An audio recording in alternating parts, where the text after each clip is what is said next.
தொடர்ந்து உங்கள் மக்கள் நீங்கள் எல்லாருமே போராடிக்கிட்டு வரீங்க. நீங்கள் அதை பற்றி நீங்கள் என்ன நினைக்கிறீங்க? எங்களுக்கு விமான நிலையம் வேண்டாம்.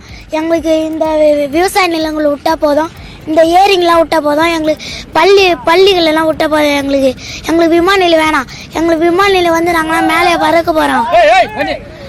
இப்போ இந்த விமான நிலையம் அமைக்கிறதுக்காக உங்களுக்கு என்னென்ன மாதிரியான பாதிப்பெல்லாம் வரும்னு நீங்கள் சொல்ல முடியுங்களா?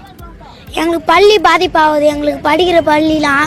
ஆனால் அவங்க பசங்களாம் வந்து படித்து பெரிய ஆள் ஆகும்னு சொல்லிட்டு நினைக்கிறாங்க. அதேமாதிரி நாங்கள் பெரிய ஆள் ஆகத்தலையா? அதுமாரி எங்களுக்கு விவசாய நிலையம் இருந்தால் தானே நாங்கள் சாப்பிட முடியும். நாங்கள் எதை வச்சு சாப்பிட முடியும்? அது ஏரிலாம் இருந்தால் நாங்கள் குளிப்போம். எல்லாமே எனக்கு வெயில் டைமில் தேவைப்படும் எங்களுக்குலாம். இதை வந்து அழிச்சா நாங்கள் எங்கே போய் இதெல்லாம் பண்ணுவோம்? விமான நிலையம் வேணாம். எங்களுக்கு ஊரை விட்ட போதும், எங்கள் பள்ளி விட்ட போதும். அவங்க மட்டும் அவங்க பசங்க அவங்க அப்பா அவங்க எல்லாரும் சொல்லிட்டு படிக்கணும்னு சொல்லிட்டு நினைக்கிறீங்க.